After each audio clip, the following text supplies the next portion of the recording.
You are beginning to digress. See, if we're talking about spiritual matters, we need to make spiritual claims. Do you understand? If we're talking about physical matters, we can then make physical claims. But if we're talking about spiritual matters, we need to make spiritually founded, biblically grounded claims. Do you understand? The fact that Dunsi Yukon decides to dress a specific way. To start with, number one, Dunsi Yukon is bald. He does not have hair. Do you understand? Maybe he likes to even keep hair, but unfortunately, he's bald. He can't do it. Okay. The other person you mentioned, Nathaniel Bassi, it's his preference. Let me give you an instance. Do you know, growing up, my dad never liked me keeping my hair whatsoever. He does not like it, and I don't know why.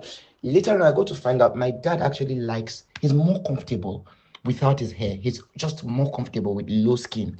Do you understand? But for me, I do not feel comfortable with my head, like with my head skinned. It makes me feel a certain way, like there's something it does to my hair. I cannot leave my hair completely skinned because I'm very hairy. And my dad is very hairy too, but it makes him uncomfortable. So when you hear my dad say to people, oh, boy, it's not because it's a spiritual matter, it's because that is his preference. That is what he likes.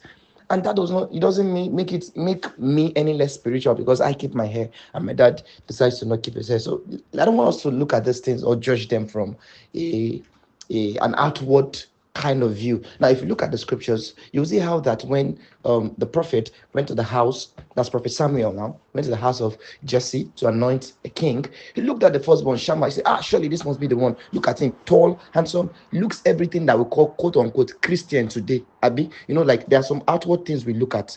But God said to him, he said, man looks at the outward, but I look at the inward heart. So it's easy to look at someone like Gaise Baba and be like, this guy is unspiritual. You need to go and watch, oh my God, go and watch his podcast. Please, I beg you in the name of God, watch one or two of his podcasts. I believe you will change your mind. That guy will bring you to a place of revival. I'm not kidding. You need to listen to that brother. He is deep. I'm not kidding. When I say somebody is deep, you can take it to the bank, my sister. He is deep. He's scriptural and he loves the Lord. So forget about the outward. So it's easy to be carried away because, see, I also struggled with this. You know where we are all coming from. I'm Baptist as well, and for us, it's such a big deal. Like, how can you, a child of God, on tinted, oh, serious, and all of that. And I understand that, and that is where I'm coming from. And I struggled with it as well for a long time to accept that. How can someone tint their hair and still be a child of God? Oh, you are such an unserious Christian. But this is just a matter of preference, and this is nothing. It has nothing whatsoever to do with our spiritual lives. Do you understand? It has nothing to do with our work with the Lord, except if the Lord is categorically saying to you to not do it. Oh, for instance, imagine you saying to a sister who pierces her ears that, oh yeah, it's a sin to pierce your ear. How dare you pierce your ear? Or imagine you going to meet people in Worry and telling them, you're a man, how can you be tying wrapper all around? That's their culture.